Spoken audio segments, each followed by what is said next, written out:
માનવજ્યોત સંસ્થા ભુજ દ્વારા ગરમ કપડાં વિતરણ કરવામાં આવ્યા। માનવજ્યોત સંસ્થા ભુજ દ્વારા કાતિલ ઠંડીમાં ભુજના વિવિધ વિસ્તારોના જરૂરિયાતમંદ લોકોને ગરમ કપડાં વિતરણ કરવામાં આવ્યા। સ્ટોરી રિપોર્ટ બાય કરણ વાઘેલા, ભુજ।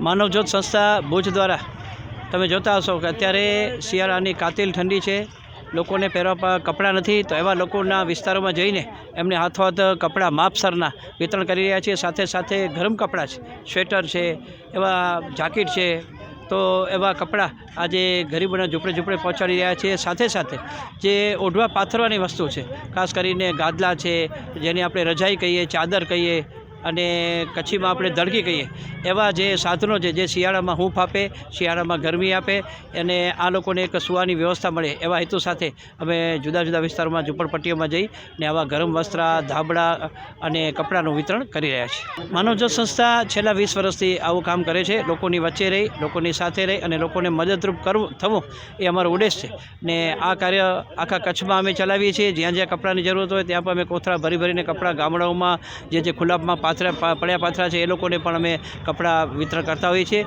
ગામડાઓમાં પહોંચીએ છીએ અને શહેરમાં ભુજ અને ભુજ વિસ્તારમાં તો દર વખતે અઠવાડિયામાં 3 વખત અમે આ કપડાં વિતરણ કરતા હોઈએ છીએ। अच्छा काम करते देगा, कपड़ा देगा, अच्छा काम करता, बहुत अच्छा काम करता है। ऐसे ठंडी के को बहुत कपड़ा देगा, ऐसे बराबर साफ है, सब बराबर से है। Thank you. आज कपड़ा आपको देने के लिए आए थे? हाँ, पीता है कपड़ा। थैंक यू, बस।